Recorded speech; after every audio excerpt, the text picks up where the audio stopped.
Well, hi everybody. It's good to be here. I am excited to be talking and telling some of these stories. This is a lecture that I adapted from Hutchmoot, UK last year. I was the keynote, and I was just thinking a lot about these things, and that morphed into a talk that I gave that I haven't been able to stop thinking about, really. I feel like it's just kind of an expanding idea. And so I'm just going to dive in, and we'll see how this goes. And if there will be a time for questions at the end, so feel free to save those up, and we'll see how this goes. So here we go. So near the end of 2020, anybody remember 2020? We had been on lockdown for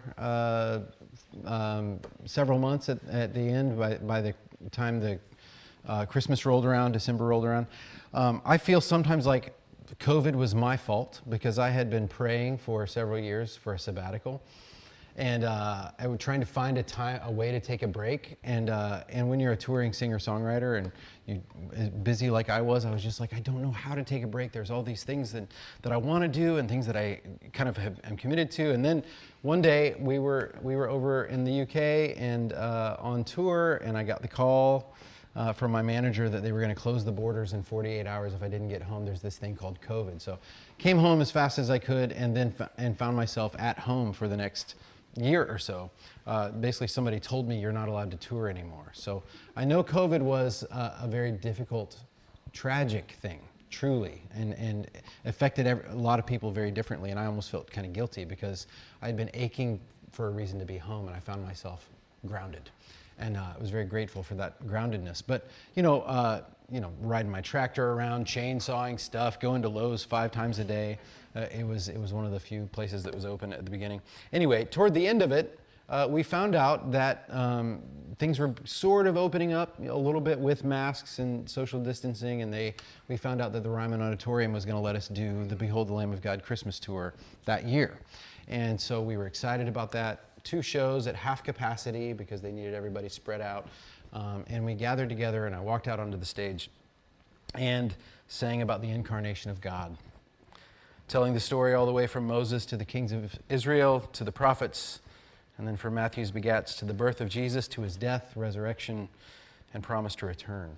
So I'm a pretty emotional guy anyway, but I had never fought so hard to keep the tears down. I had missed being with my friends. I had missed the joy of making music with people who are much better musicians than I am. I missed the energy of a live audience. But I also realized while I was standing on the stage that night that I missed something else. I missed the great joy of telling people about Jesus. I missed making known the deeds of the Lord among the nations. Some of you guys, has anybody here been to Lady Bird Taco here in Nashville? Yeah? Okay. Lady Bird Taco is a little taco joint up in the 12 South area of Nashville. My friend Gabe Scott is the guy who opened that restaurant. He's the owner. And Gabe is one of my oldest friends on the planet Earth. We moved to Nashville together 26 years ago. We had played music together in Florida before that. And so just a good man, one of my favorite people. We played music together for years and years, and then later he went on to play with Bebo Norman, and he played some with Michael Card and did a lot of studio work. He produced one of my records. And somewhere around 10 years ago, he got super into making pies. And so Gabe's just one of those dudes who when he gets into something, he goes all in on it, right? So pies intrigued him. So he got super good at pie crusts. He did like sessions at retreats on pie making, which is hilarious because he's like a dobro player, hammer dulcimer guy. And then somehow or another, he realized that that there were no good Texas taco places in Nashville.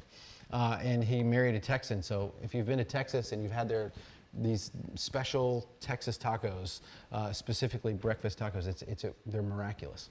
And so he was like, I want to learn how to make tacos, and I want to open a restaurant. So, on every year on the Christmas tour, Gabe would come out on the tour and he would fill us in on Gabe, how's the restaurant dream going? And he was like, well, I don't know. He spent a year making guacamole every day so that he could perfect the recipe. He was that kind of nerd about it. And so finally he found partners. He told us that he was going to finally open the restaurant. All of his friends were so pumped to hear this 10-year-old dream come to life. And then he was set to open in March of 2020.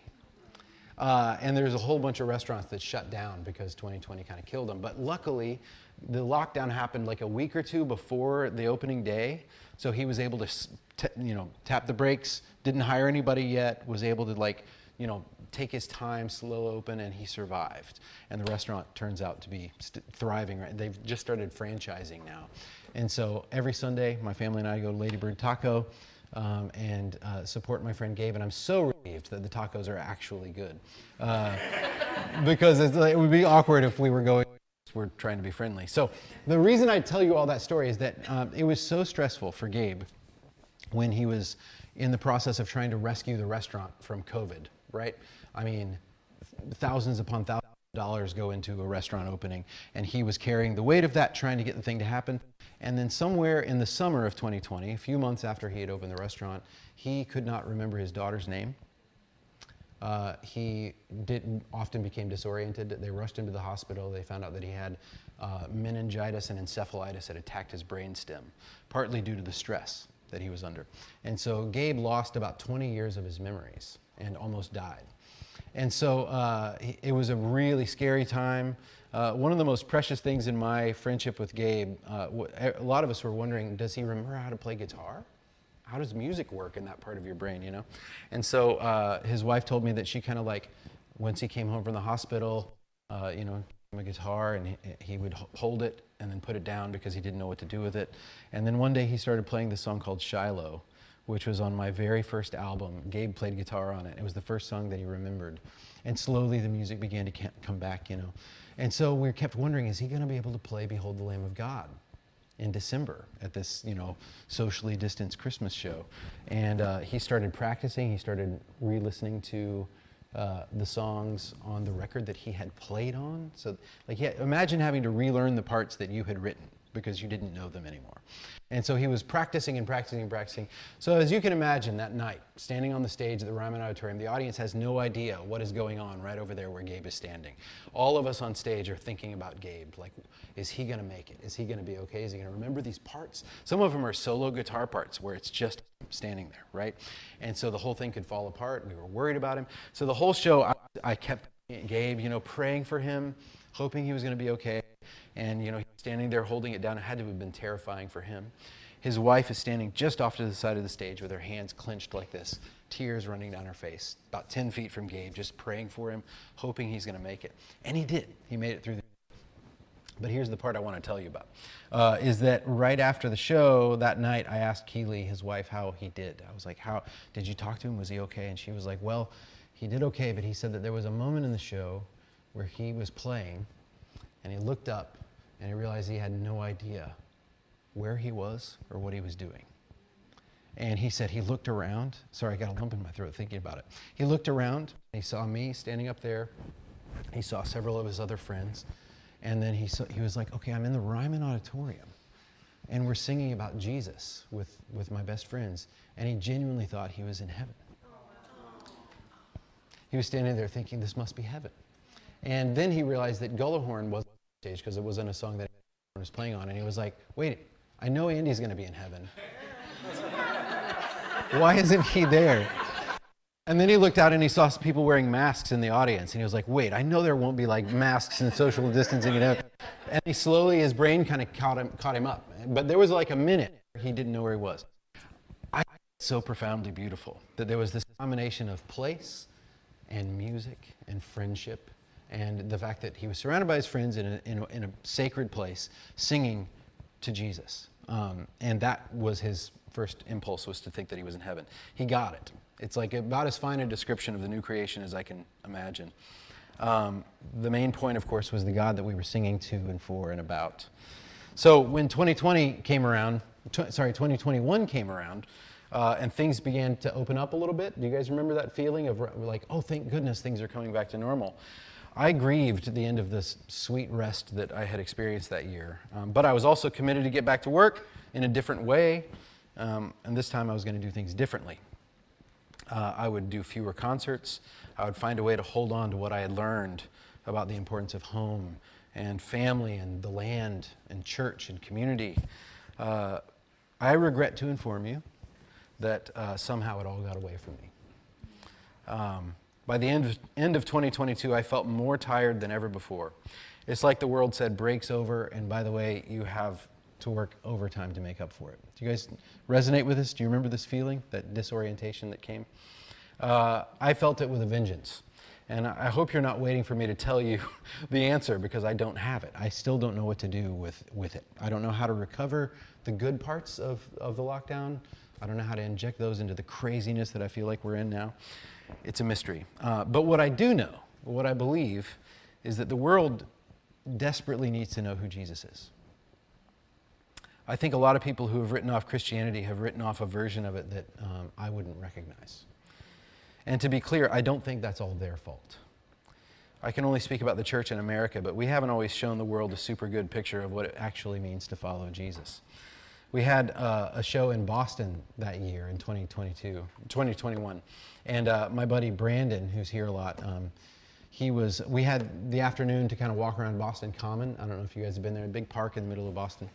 And we were walking around. Brandon saw a demonstration happening, and it was a bunch of people holding picket signs, and they were protesting something about the election probably, and he said that there were counter-protesters standing on the other side screaming at each other, and there were cops there breaking up the fights. So Brandon is kind of witnessing this, and then he sees all the news cameras, and he said he despaired because of the anger, the rhetoric, the physical aggression that he saw, sometimes in the name of Jesus.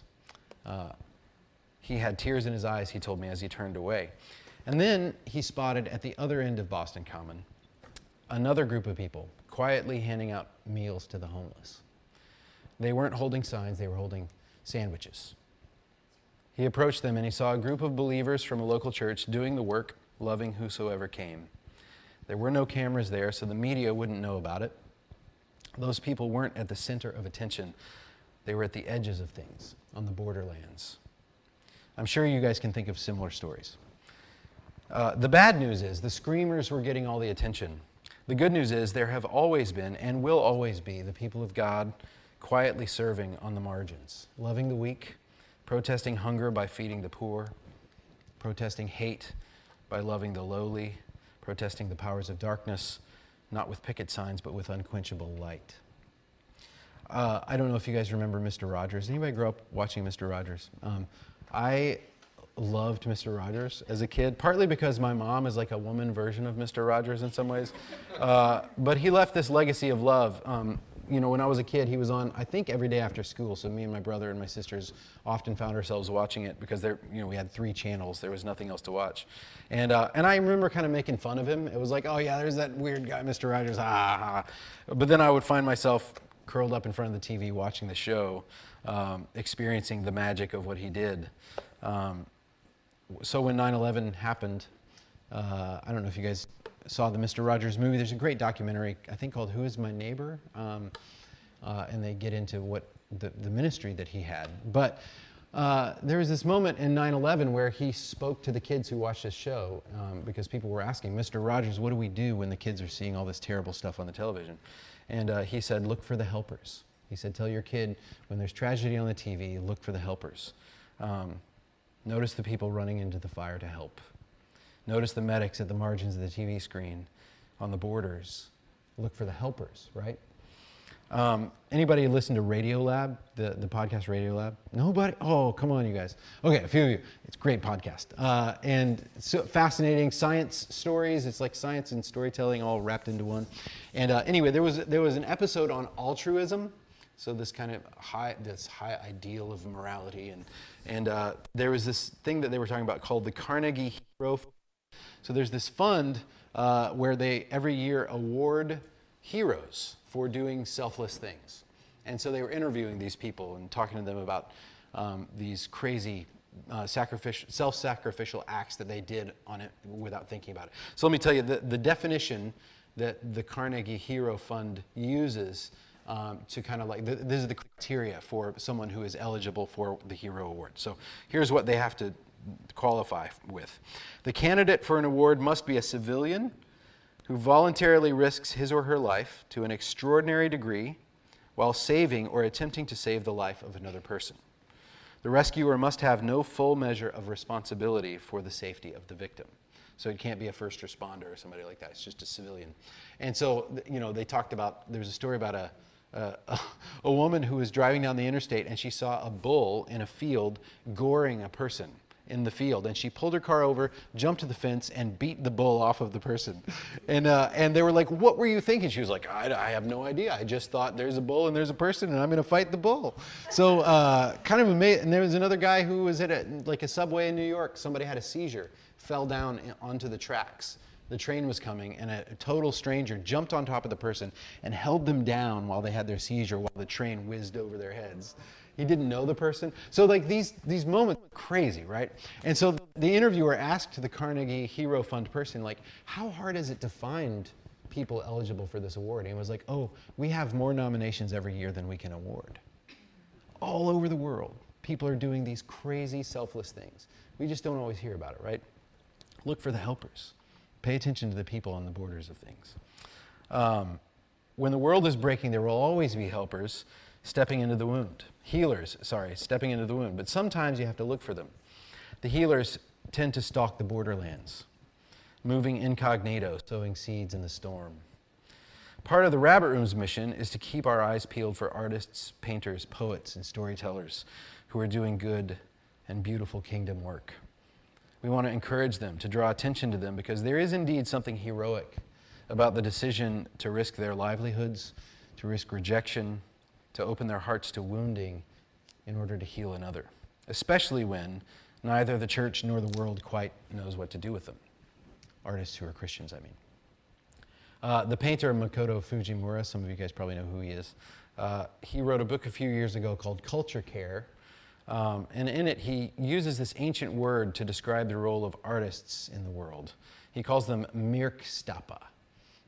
It's a word that shows up in Beowulf. I love Beowulf, so I was fascinated by this. But mirkstapa is an Old English word that translates to mark stepper. Mirkstapa means mark stepper, or border stalker, someone who stalks the borders. So it was actually a word that was applied to Grendel. If you know Beowulf, he was a border walker, just kind of moved around at the edges of things. It's not a pejorative thing, though. So listen to what Fujimura. Earlier times, there were individuals who lived on the edges of their groups, going in and out of them, sometimes bringing back news to the tribe. Artists are instinctively uncomfortable in homogeneous groups.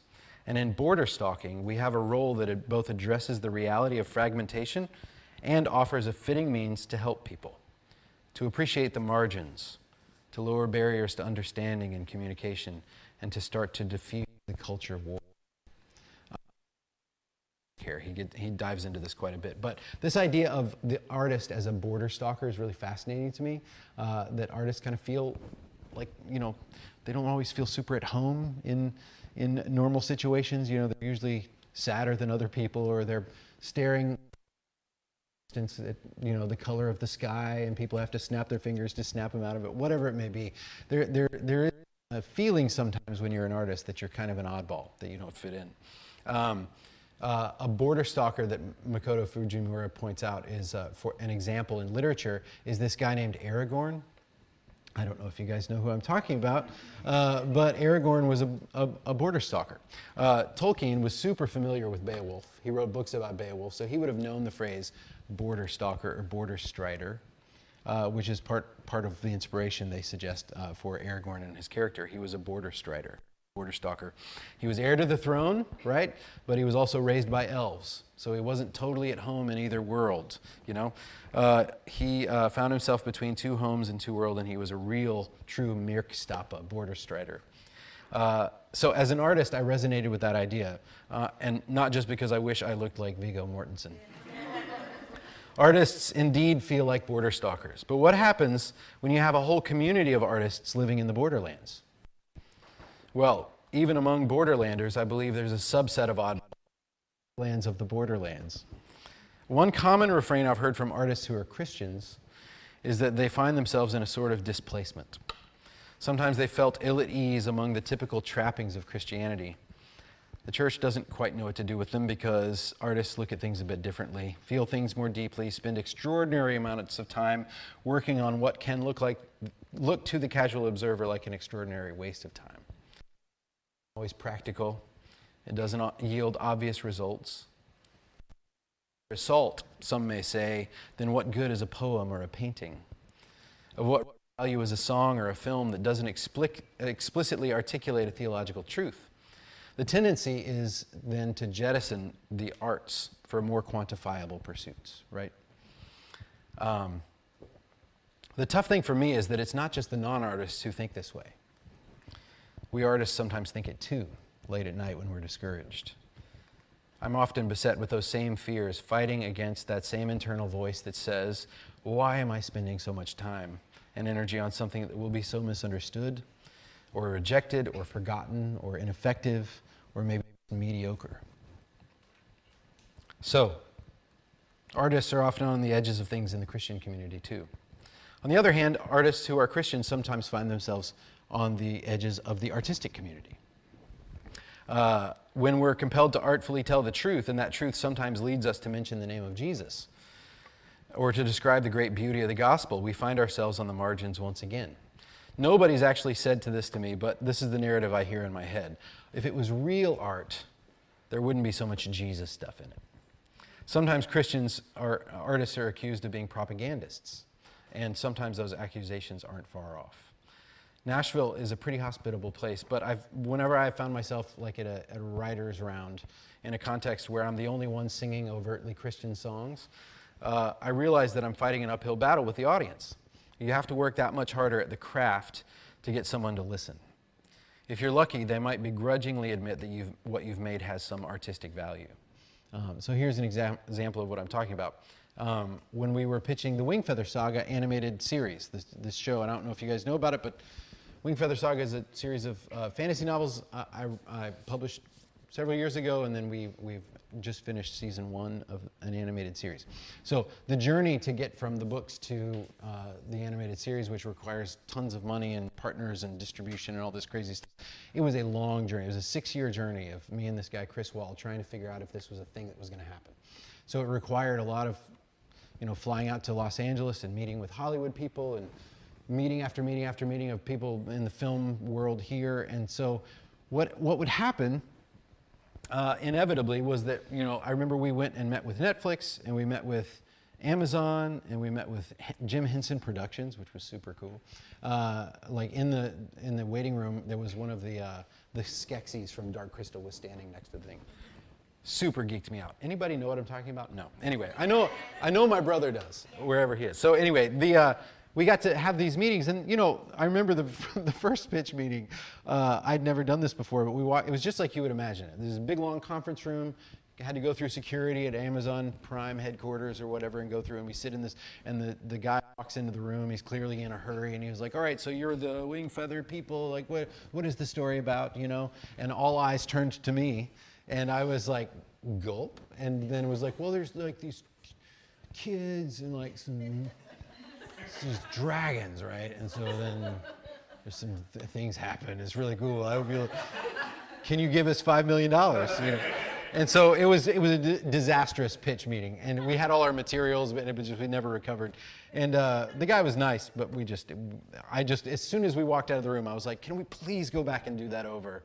But of course you can't. So that was kind of how all the meetings went. You got this sense that once you started talking about the story, they began to sniff out maybe that we were Christians, right?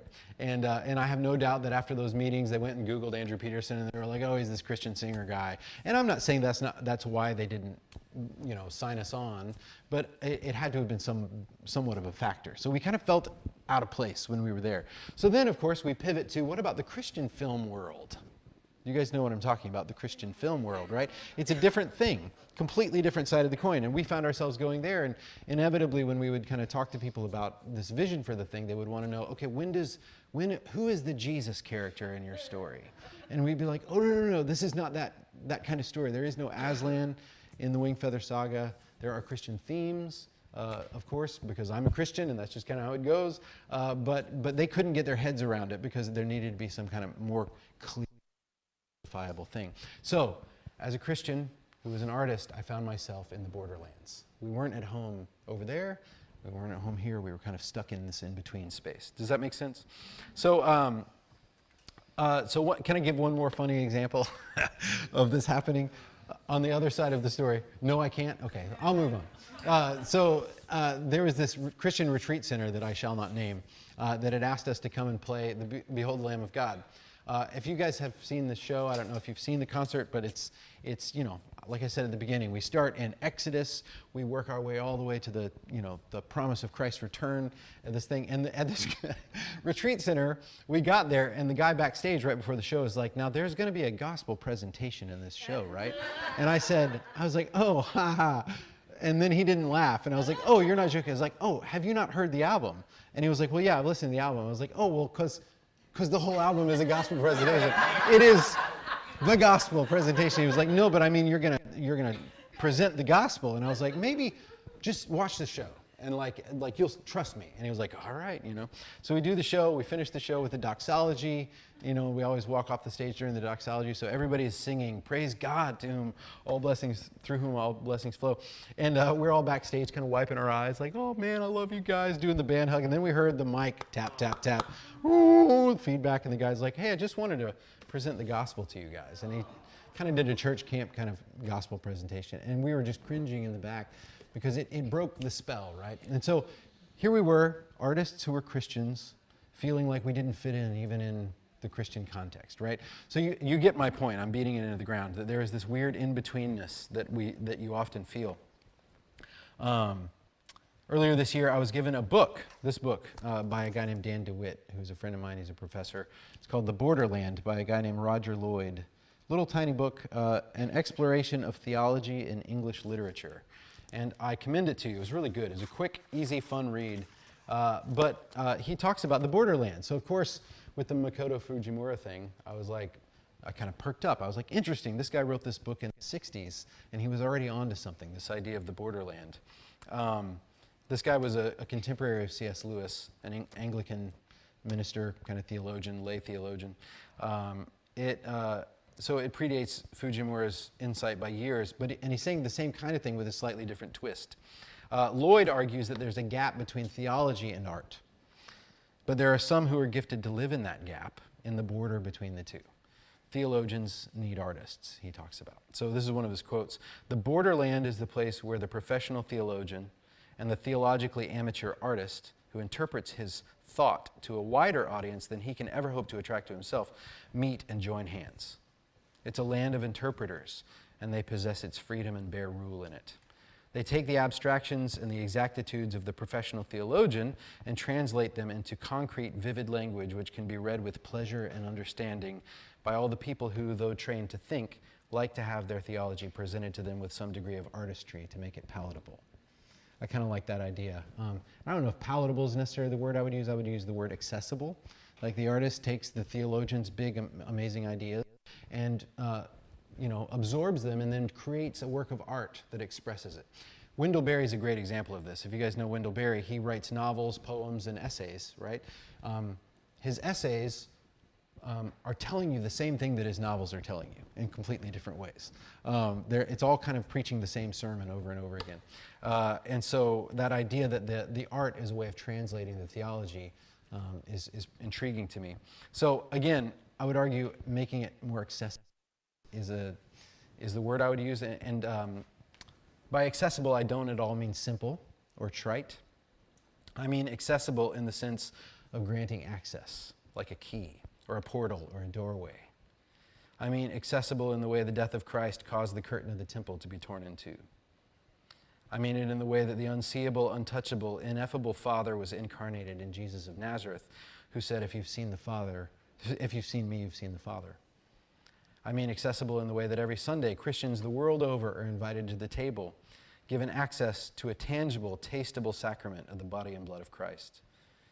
Incarnation gives our imaginations access to the ineffable. The arts describe the indescribable. Not everyone has a mind like Karl Barth or Martin Luther or the Apostle Paul. I'm grateful for those theologians, of course, but we also need all those vast galaxies of information organized into constellations so that we can find our way in the dark. We need to look at the stars and see the Great Bear, right? Some artist had to say, oh, here's the Great Bear. This is one of the great vocations of the artist. Speaking of the New Testament, Roger Lloyd says this, I love this: the pens of writers are the consecrated, accepted instruments of the kingdom of God. Eugene Peterson suggested something similar, which is that he believed the work of writers, poets, and artists is so important that the church should ordain them. I don't disagree. It is a calling. One more description from Roger Lloyd of the Borderland writer. He wrote, "By vocation from God, his first servitude is to delight. His business is to make the truth aesthetically pleasing and to communicate to his readers the delighted pleasure he himself has found in it. It is increasingly necessary to woo them and to entice their attention, and this is a job for the Borderland artist. Creeds have to be compressed into poems and doctrines into novels before most moderns will read them." And again, he was writing this in the 60s. So I'm speaking specifically of the Borderland artist here, the border stalker among border stalkers, who finds herself on the edges of both the church community and the art community. This isn't to say that the arts should supplant theology or that one is more important than the other. Not at all. It just means that artists and theologians need to hug and make friends. Of course, artists who are Christians ought to take seriously the study of Scripture. We ought to go to church. Andy Crouch said that we need to go even if we're allergic to it, to be humbled into remembering that God can make himself known even through bad paintings, bad poems, bad hymns. And by the way, I will never understand why, with the vault of incredible hymns and melodies the church has produced, we ever have to sing the bad ones. Why do we sing the bad ones? There should be a committee, and I would like to be the chair.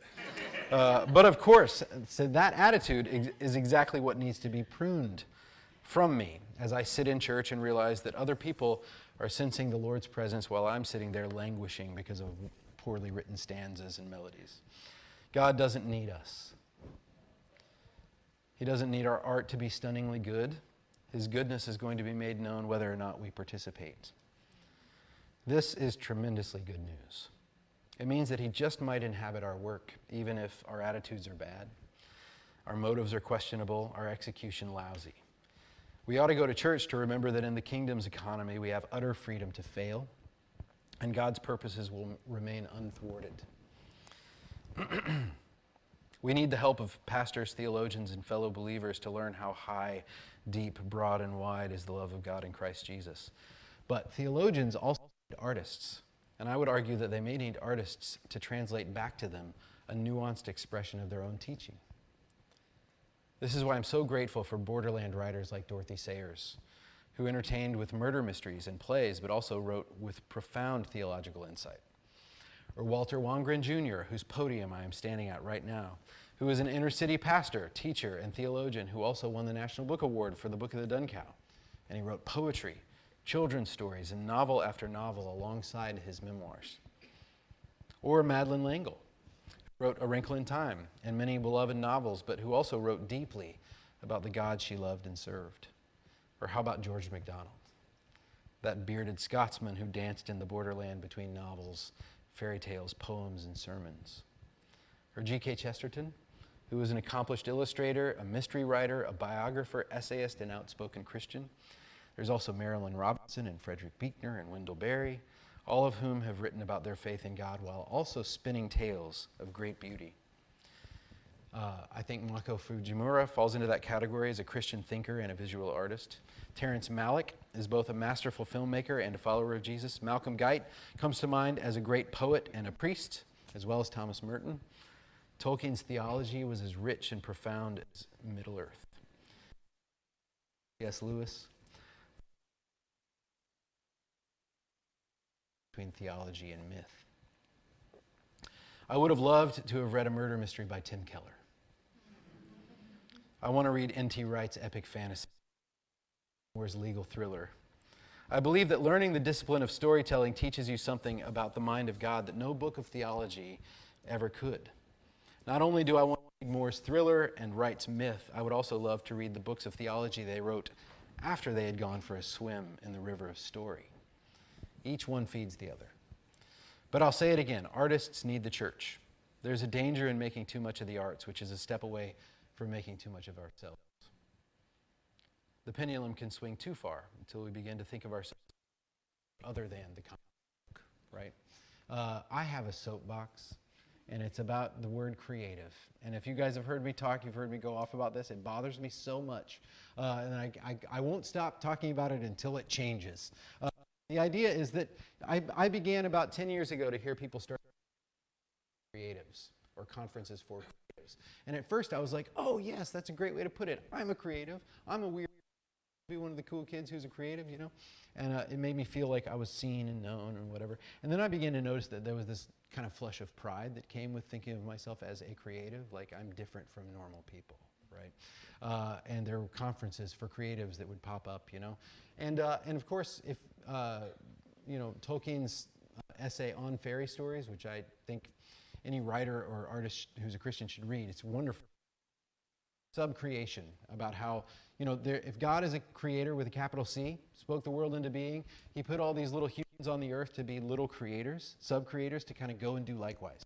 Go speak light into the world, go do things. And so there's, in that sense, everyone is just as creative, right?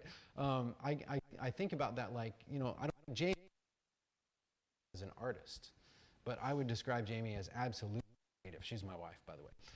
Absolutely creative. She's so good at making spaces around her beautiful and welcoming and hospitable. Jonathan Rogers talks about how the arts are only a slice of the pie of creativity.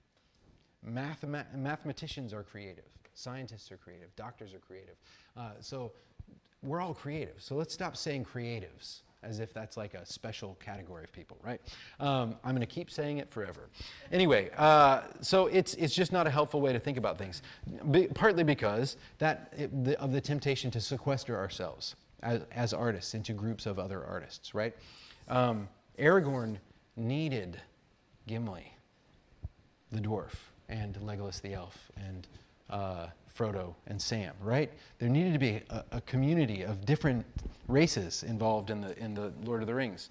There was this great quest ahead of them, and each one of them would need to bring their own gifting to the mission. So I found out artists find community. There's kind of a flaw in the plan. I have a tendency to hang out with other artists. I think theologians can do the same. I'm sure it's true of most encouragement that comes with sharing war stories, you know, with those who understand the struggle. That community can be good and beautiful, but if you only hang with people like you, then you've abandoned the borderlands. You may go to an arts conference like Hutchmoot, which is coming up in a few weeks, and feel like you found your people. But the next day you're going to go back home, back to the day job and the messiness of family and local community. The difficulty that comes with a bunch of redeemed sinners joining together is this thing called church. Hutchmoot is an outpost. It's a wayside inn. It's Rivendell on the long journey to Mordor. We go there to remember our king, to drink deep from his word and his works for a spell before we step back into our lives in the borderland of the already and the not yet. So, if you're keeping track, you may have noticed I've been talking about the borderlands in a few different ways. There's the cultural borderland, where the church often finds itself moving among the margins, unnoticed by the powers that be, quietly sowing seeds. There's the artistic borderland, where most artists tend to live, sometimes speaking prophetically from the edges of things. And a sub-artistic borderland is where the Christian artists can feel out of the church. And then there's the borderland between theology and literature, where so many of our beloved authors roam. It's not always fun to roam the borders, and I confess I've been grumpy about all this stuff before. I can get defensive when it comes to the arts and the church, wishing that the church at large was better at making a home for the arts. I get defensive when people say there's no good Christian music or Christian books. You're listening to and reading the wrong stuff, I always say. And I'll bemoan the fact that I don't know about the under the radar artists and authors who are, in fact, Christians making. Frustrated when theologians say they have no time for novels. And I've wanted to correct artists who say they have no time for the church. Where some version of Christianity has enjoyed being mainstream for a long time, it can be disorienting, frightening. The church finds herself in the minority. When she's forced off the beaten path and into the borderlands, there's a homesickness that we carry with us in these borderlands, and many of us feel an ache to belong, right?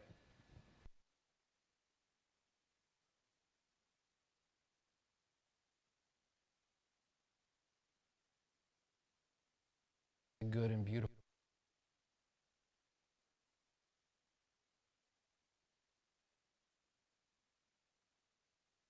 Displacement. You guys know the James Taylor song, Carolina in My Mind? He wrote that song in England because he was a young man living in England. He had just gotten his first record deal, and he was like 22 or something like that, and he got signed to Apple Records, the same record label as the Beatles, and so he recorded his first record after the Beatles were making the White Album. So if you're a music nerd, that's crazy. Like, the Beatles would make the White Album, they would send James to go out and get drugs for them, and then they would all go home, and then that's when he got to go into the same studio and record his first record. Imagine that craziness. That's the line in Carolina in My Mind. There's a holy host of others standing around me. Still, I'm on the dark side of the moon. The holy host of others is the Beatles. Anyway, but he was so homesick for North Carolina, where he lived. And so Caroline in My Mind was written in England when he was desperate to go home. There's that line, dark and silent late last night, I think I might have heard the highway calling. Whew. Geese in flight and dogs that bite. A silver tear appearing now. I'm crying, ain't I? I'm going to Carolina in my mind. I'm so thankful that he was displaced and he was out of North Carolina. That amazing song that became the anthem for North Carolina, right? There's another good one, Samuel Taylor Coleridge. He wrote this great poem called Our My Prison. It's one of his best poems. And he wrote it because he was living in a place called Exmoor, which is in kind of south-western England. And he was living kind of near Wordsworth. He was a footpath guy. He loved to go on walks. This is in the late 1800s. Late 1700s. And he loved to go on walks, and he had a bunch of friends coming over from London, and there's this waterfall, and the roaring dell, o'er-wooded, narrow, deep, and only speckled by the midday sun. So he's imagining where they are, right? Where its slim trunk, the ash from rock to rock flings, arching like a bridge, that branchless ash, unsunned and damp, whose few poor yellow leaves ne'er tremble in the gale, yet tremble still, fanned by the waterfall. And there, my friends, behold the dark green file of long, rank weeds. You can see him sitting there with his eyes closed, picturing what they're experiencing.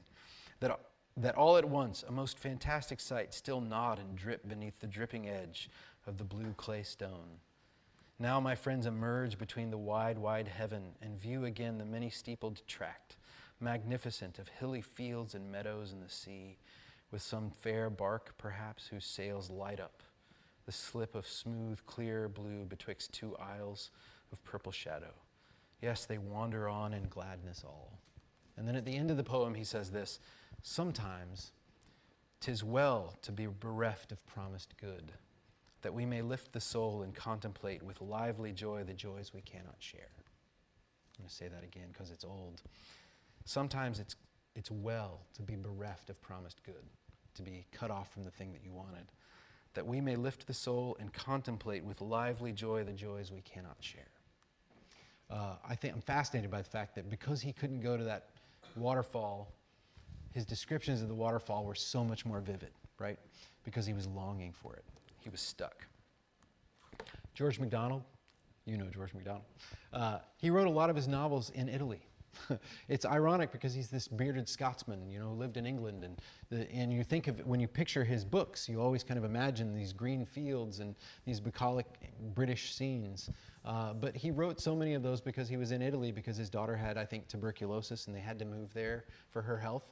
So the descriptions of Scotland were from here, not from here, right? They were from his heart and his imagination, and it gave kind of I would suggest, a longing in his writing. And the last example I'll give you is Simon and Garfunkel's Homeward Bound. You guys know that song? It's a great song. Sitting in the railway station, got a ticket to my destination. He wrote that in a train station in Liverpool because he was desperate to go back home to America. So another work of art that was born out of this feeling of displacement and exile. The point is, art can thrive in exile. It can be good for your theology to pursue art and vice versa. Marginalized. I asked a friend what it was like being a Christian in New York City, and he said, it's been good for my faith to be in a place where there's no social advantage to being a Christian. My friends, the borderlands are good for us. Are you a border stalker? Do you sometimes feel homesick? Like part of you belongs here and part of you doesn't? Do you catch glimpses of community one day but then feel exiled and out of place the next? Do you feel called to a work that's hard to explain? Are you living in the borderlands of art and academia, or science and faith, or poetry and theology? If so, take heart, because Christ, our great captain, was also a border stalker. Birds have nests, foxes have dens, but the Son of Man has no place to lay his head.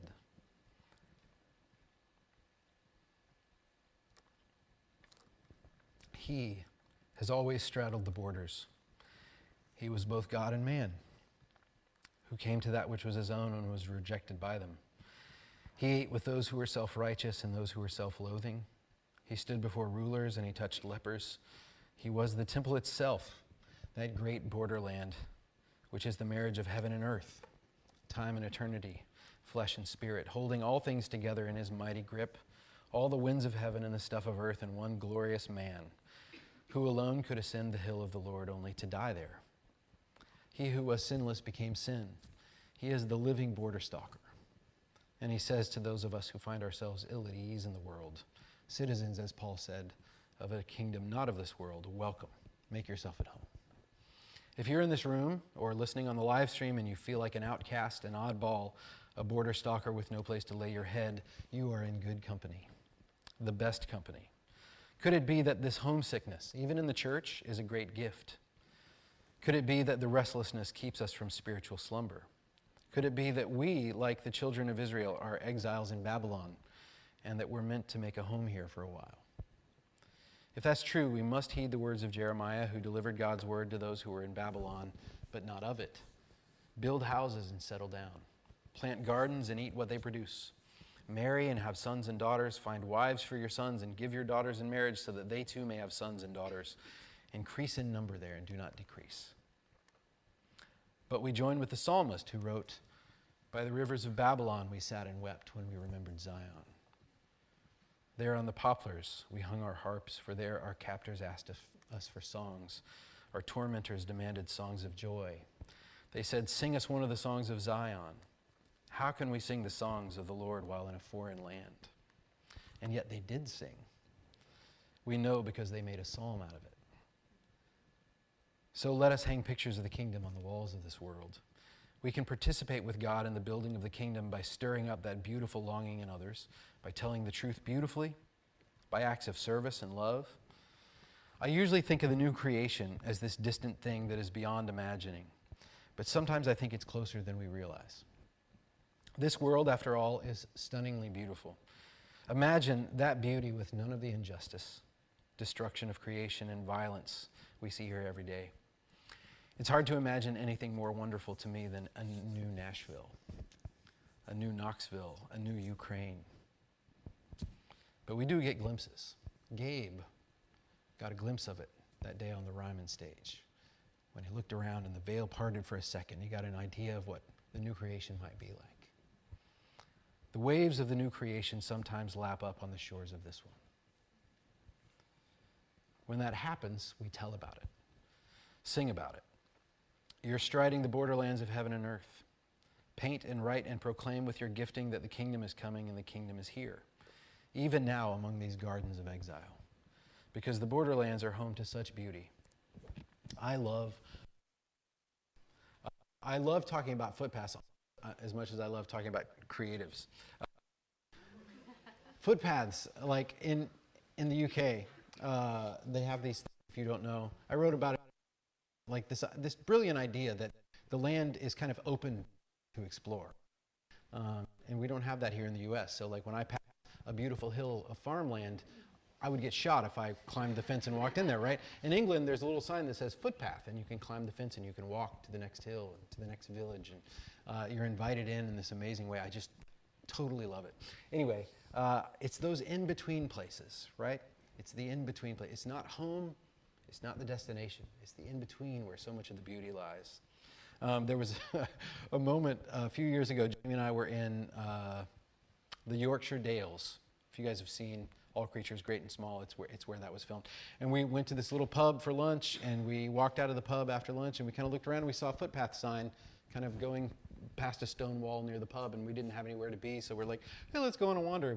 We found ourselves for the next like 3 hours wandering the moors outside of this little village and climbing hills, and we passed almost nobody. You know, we're out there just experiencing this amazing beauty, you know, dodging cows, the whole thing.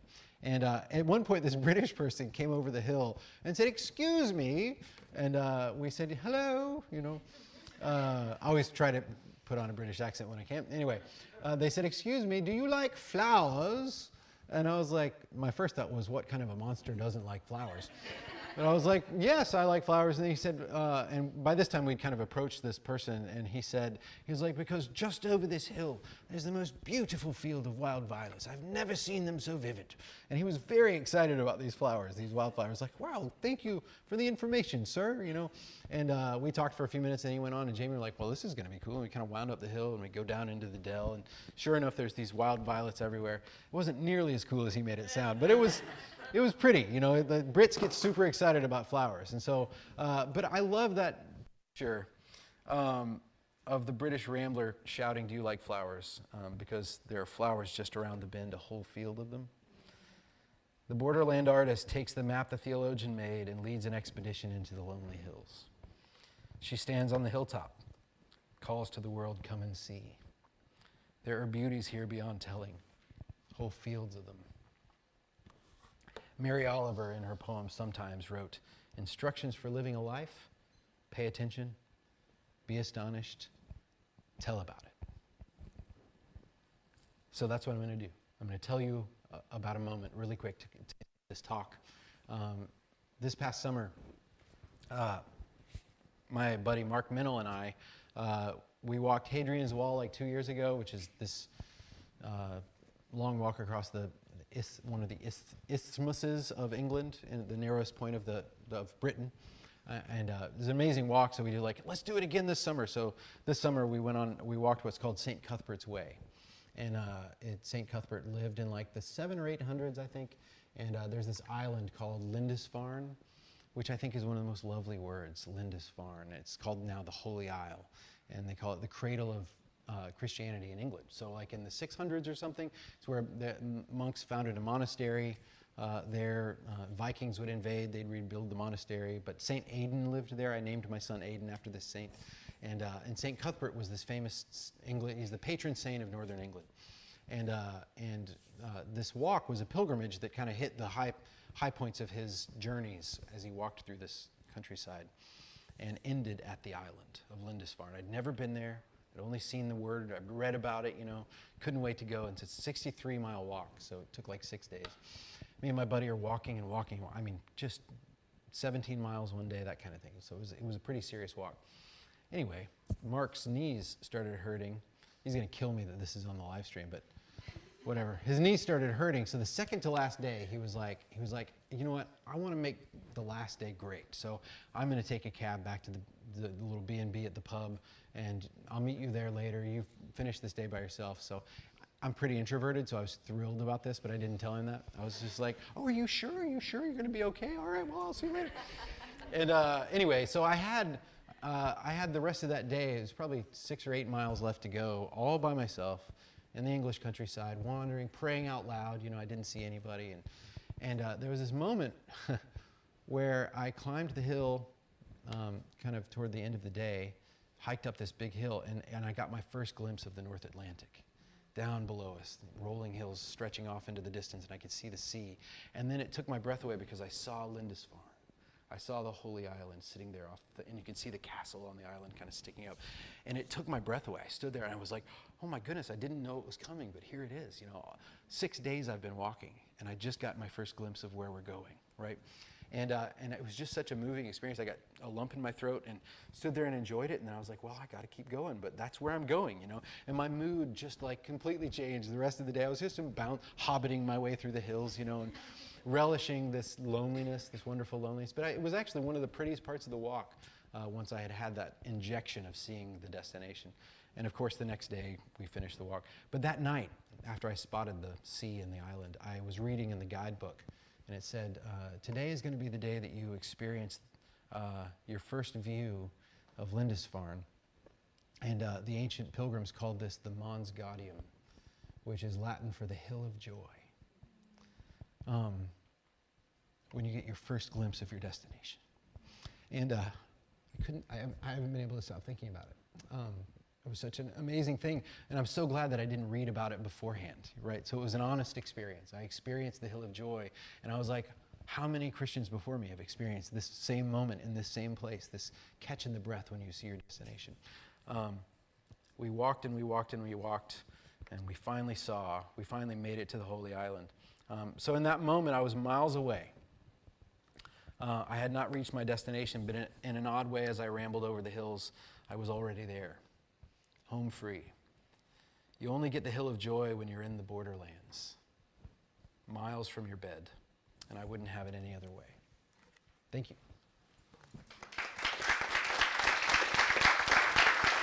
Thank you very much. All right, so see you guys later. Just kidding.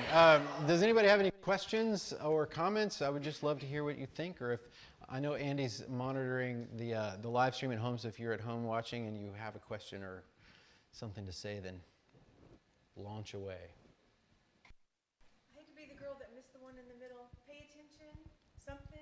Be astonished. Be astonished. Tell about it. Missing that. Yeah, it's great, isn't it? Mary Oliver is a wonderful poet, so if you haven't heard of her, I highly recommend her. Yeah, be astonished, or pay attention, be astonished, tell about it. It's good. On that note, Yeah. will there be any sort of way of all the things that, like the songs, the poems, the books, all that kind of stuff that you kind of reference? Is there anything that... A way to track it down after the fact? To intrigue, to Yeah. read those books. Like Yeah, sure. That's a good question. Andy, you think, would there be a way to do that? Yeah, they're saying yes. I don't know exactly how. We'll find a way. Yeah, we'll find a way and let you know. Maybe online, I don't know. Anyway, I could easily compile those and get them to the guys or the people in charge, and they can do that. Yeah, thanks. Yeah, anybody else? I have a question. Yeah. For people who want to write, I would love to know how to just infuse your writing. Your writing is very hope-filled, and I would love advice on how to infuse writing with hope, not necessarily in like a cliche, Christian way, but right now I have a Substack newsletter, and I am a caregiver to a severely autistic child, and so much of what I write about is pretty depressing, Mm-hmm. and I don't want it to be. I want to be able to infuse it with gospel truth and hope, but also in the effort of being real about, my life. I find it hard to merge the two, and I would just love advice on how to better do that. So, just to repeat the question so I understand it, a lot of your writing tends toward some heavy stuff because of your circumstances and the kind of what you do, and you're wondering how to infuse it with hope. I don't think you can infuse something with hope on purpose. I think if you are infused with hope, then that will come out in your writing, and you don't have to try to make it infused with hope. I think if you're honest in telling the story, if you're a believer, then follow your nose, to listen to your instinct. It sounds like you might have an instinct in you that is telling you, I need to point toward some great good. And if you feel like in your writing you aren't quite doing it yet, then that's just why you keep practicing, You just keep writing. But I would just encourage, if you, first and foremost, be a person who is infused with hope. And if you are, then that is going to find its way into your writing if you're, as you develop your craft, yeah. But as soon as you try, that's where I think you're going to maybe lose your way or lose your reader. It really is what it is. I'm kind of allergic to lessons, or whenever I feel like somebody's trying to make a point, if I can see it coming, I kind of put up a little defense, or I kind of am like, I wanted to be surprised here, So allow yourself to be surprised as the writer, and then you might stand a chance at surprising your reader too, So that's what I would say. Yes? I love this idea of a series. Are there others that I've missed, and how do I get a hold of them? Oh, the lecture series? We're we've tried them a few times over the years, but this is like the official launch of us trying to do it on a regular basis. Yeah, you haven't missed a whole lot. I mean, that isn't to say that the other lectures weren't good. That isn't what I mean. But I'm not sure. I can't remember. Yeah, Dave. Mentioned this. So the way this will work is for the next month, anybody who's a member will have access to this lecture. As soon as the next lecture happens, which next month will be Andy talking about Yep. this lecture will become available to everybody. So I hate to do this, but can you say that again for the people at home with the mic? Yes, I will. This is Dave Bruno speaking, by the way. Yeah, this is Dave Bruno off camera speaking. But essentially, this lecture will be available to our membership for the next month. And then as soon as the next lecture next month happens, this one will be available for everybody. And every month that'll be the case. So members will just kind of have a month's access. Everybody else will get it in perpetuity forever. Cool. So the past lectures, we didn't do it quite that way, but we're catching up. So that's the plan.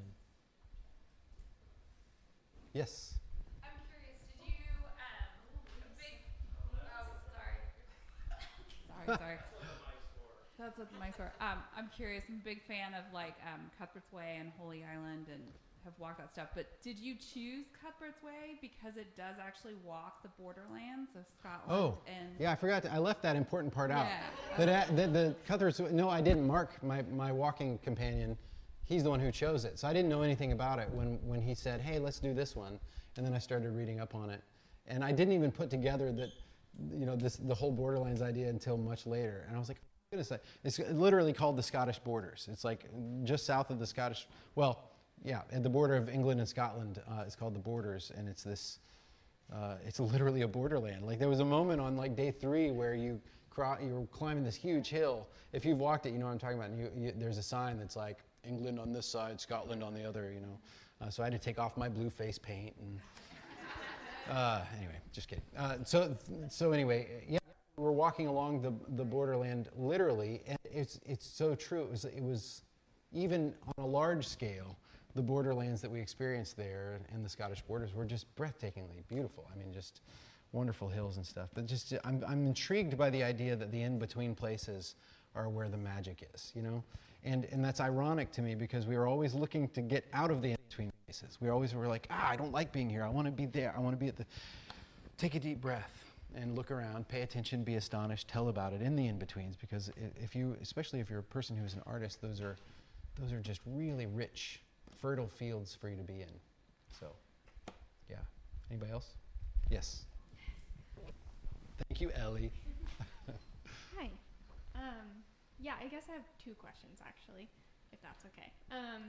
My first question is, what I hear you saying so beautifully is that art is nourished by community, but if an artist is not walking outside of that community and serving the people they're meant to serve, then they're not doing their job as an artist. That's not what I'm saying, but Okay. thank you for clarifying that. Okay. Thank you. I will try to clarify. Okay. Yeah. Well, I guess I was just wondering, what you feel like the balance is between, being in community and, being outside of community. Yeah, that's a good question. I don't mean don't be in community. Definitely be in community. But it's I feel a little like alarm bell in my head when I look around and realize that I'm in a community of people just like me. So your real community with a capital C, I mean, I think the church is the ideal model for that. It's meant to be. And the church shouldn't be a bunch of people who look exactly like, it isn't, I mean, there can be a tendency for, people to gravitate toward people who look like them, talk like them, are like them. And that's natural, and that's not always a terrible thing. But it's so important to recognize the fact that, going to the retreat is candy, it's not the meal. Right? It's like going to this place where you feel you come alive because you're surrounded by all these people who think like you and resonate with you. That can be the beginning of some amazing friendships and a real, shot in the arm if you're a person who's struggling. It is a really good and beautiful thing. Please don't hear me saying that Hutchmood is not good. It's wonderful. I love it. But it's not the destination, right? That's the thing is we are a wayside inn. We're here to give you encouragement along the way. Because everybody, the reality is, and this isn't, I'm not even saying that I want it to be this way, I'm just saying this is the way that it is that we have these moments. You get the glimpse of the Mons Gaudium, it takes your breath away, but then you're still slogging. You know, there were moments even on the pretty part of the walk that I was exhausted and I couldn't wait to get to where I was going. So I think, don't mistake the, how do I put this? I'm kind of spitballing here, but the idea is that like you have to, don't take it too literally. What I'm saying is like the in-between place, the borderlands, are when you're at church. You know, it is your community, and you get these glimpses along the way of where this community as a whole is headed. Does that make sense? And you need to grab onto those moments, recognizing them for what they are. They are glimpses of, they're foretastes of what's to come. You know, every meal isn't. Man, I really shouldn't. It feels like it feels to me significant that we don't take communion, that the Lord's Supper isn't every meal. It's along the way, right? And I guess some people do wake up and have Mass every morning, but also it's not the same as lunch or dinner. There are other meals that are happening but then you get this little spike of worship and intensity and this reminder, this foretaste of the wedding supper of the Lamb that's really special, but it's not the same as dinner. Does that make sense? So I'm just saying, don't mistake the two, or don't conflate the two. There's another case to be made for whatever. Anyway, yeah, I'm opening a can of worms that in my head I'm just going, So, yeah, that was your first question. Yeah, what's the second? My second question was just, what's your favorite hymn? I'm just curious now. Oh, man. My favorite hymn at the moment is probably This Is My Father's World. I really love that one. I light up when there's a hymn about creation, God's goodness being known through his creation. And also, I remember N.T. Wright pointing out the third verse, or the last verse of This Is My Father's World as one of the few hymns that really gets new creation theology right. Jesus who died will be satisfied and earth and heaven will be one. That's a wonderful thought. That's way better than I'll Fly Away. Right? So, anybody else? Yes? Let's see if it does it. Okay, you're fine. Would you say a lot of the Bible occurred in the borders? Oh yeah, that's an interesting. I hadn't thought about that, but yes. Next question. That's good. Yeah, I'll have to think about that, but I think so. I mean, there's definitely a journey. Yeah, it goes with that because she's Yeah. work too. I think what you're saying is there's so much. When you were talking about the Borderlands, I was thinking that was the lonely place. Sorry. Okay. Well, when you were talking about the Borderlands, I was thinking, I guess not so much physical, but like that lonely place that artists find themselves. I don't. In the Bible, when I hear you saying that, I think the same. Like David went by himself, Moses went by himself, Abraham. There's so much going to you, like where it's part of your life is spent in isolation, and then part of your life is spent in community, and both are holy and both are good. Yeah. And I think you can't really have one without the other. And I actually just heard someone talk about this, that Jesus had moments of solitude, and then he'd come and he'd go and he'd come. And I think it's beautiful, like you're saying, that this is the Son of Man's journey and path that we're on. And I would say not even artists all are just on the borderlands. It's anyone who's a Christian is going to go through that season of loneliness, feeling like they don't belong, because it's just kind of who we are as believers. So I think it all goes, but yeah, like that's I so much, because you were saying like everyone's a creative, and I think everyone, even someone who maybe isn't a creative, will feel that I don't belong. Yeah, sure. I think it's part of the deal. Yeah. The loneliness is part of the deal, and it's good. Yeah, it's not. It's like we're always trying to fix it. I just heard Rich Mullins in a YouTube binge that I went on last week. It's really, once a year I go on a Rich Mullins YouTube binge, but he was just talking about how we try to medicate our pain with sex or drugs or Netflix, whatever it may be, to try to fix what's wrong with us instead of sitting in the brokenness and realizing maybe this brokenness is exactly what God wants me to feel right now. Maybe there's something about holiness that is tied into this, right? For an artist, you'll create out of that. Sure. For a theologian, you'll be able to kind of share a different part of the Lord from that. Yeah. If you're David, you're going to really get to know the Lord. Yeah. And be prepared for going with community and having Sure. something of substance to give community. But I like that. I like that you said that. So I wasn't going to say anything, and then you said that. I was like, yeah, that's it. I just thought about this book. Thomas Cahill wrote How the Irish Saved Civilization. Do you guys know the book? Anyway, I don't know anything about him other than I liked these books. I don't know where he's coming from spiritually or anything, but he wrote a book called The Gifts of the Jews. It's part of the same kind of trilogy of history, The Hinges of History, I think was what it was called. Anyway, The Gifts of the Jews, he talks about what was so remarkable about the Israelites back in the day, or the Jews, was that they were the first religion, as according to him, that placed them in a story that was going somewhere. So like all the other religions were kind of this earth and moon cycles and seasonal stuff and gods and sacrificing to whatever. But the Jews were like, God said to Abraham, I'm going to send you to a place. There's this land that's coming to you. And then Jesus kind of says the same thing. Into the Nicene Creed, we look for the resurrection and the life of the world to come. Like the church is in the middle, we're on the way, as Christianity was called in the book of Acts, implies like we're on a journey. We're in the in-betweens. The church is just here in the in-betweens. Something's happened, something's going to happen. And I think there's something really cool about that God said, it's a story that I'm now placing you in. I'm giving you a way to think about it. Anyway, anybody else have anything? I think that might be the end. Thank you so much. Yes, one more.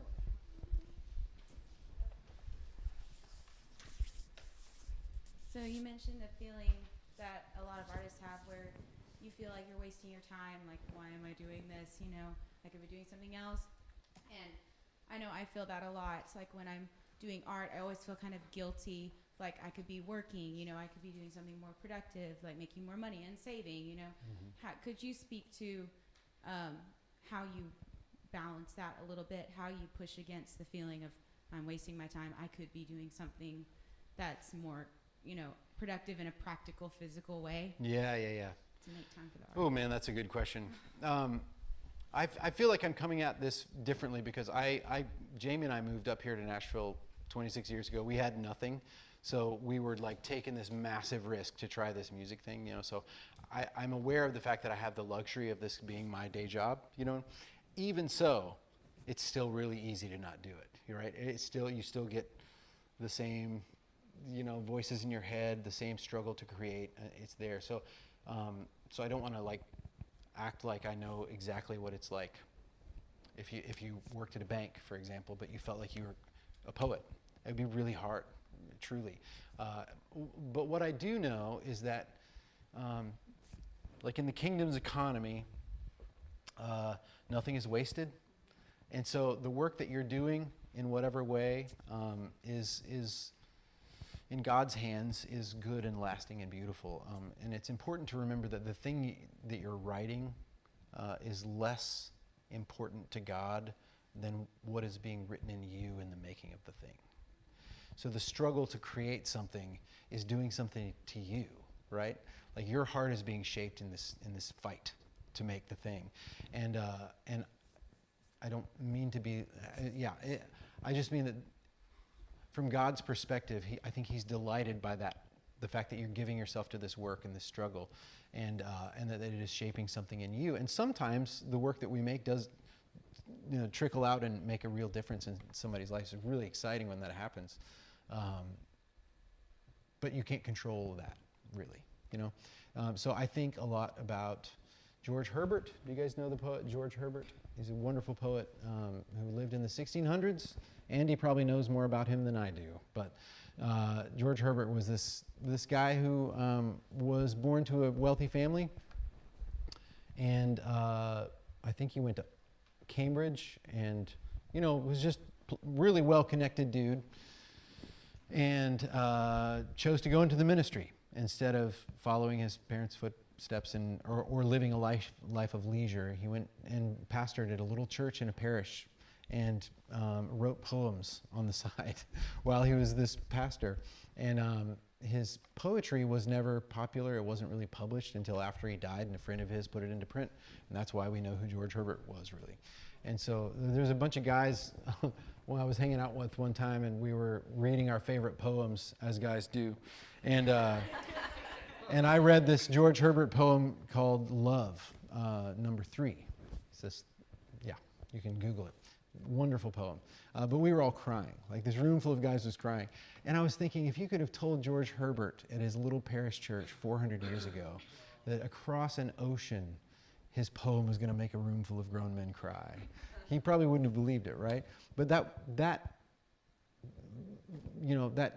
ought not be your primary motivation, is that one day this thing is going to go out there into the world. How do I put that? That isn't really what I mean. Flannery O'Connor talked a lot about how, like, she does the work, and after it goes out from her, it's none of her business. It's the Holy Spirit's business.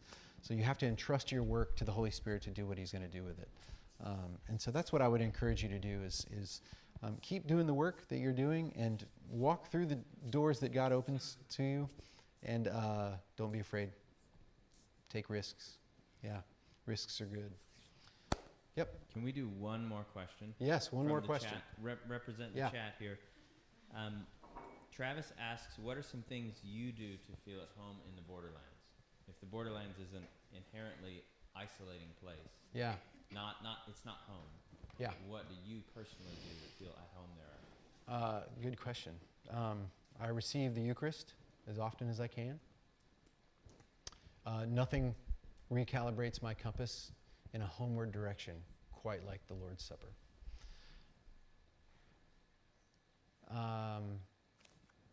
I try really hard to, I read a lot.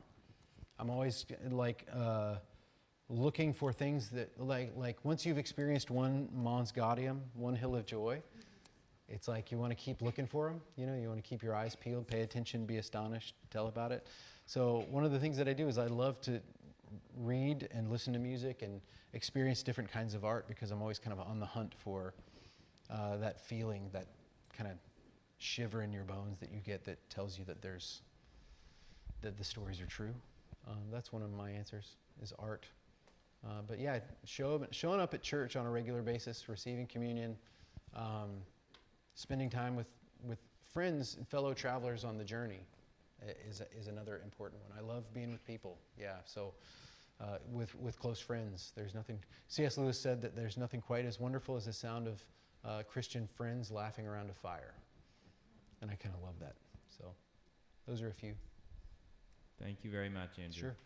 Yeah, thank you guys so much.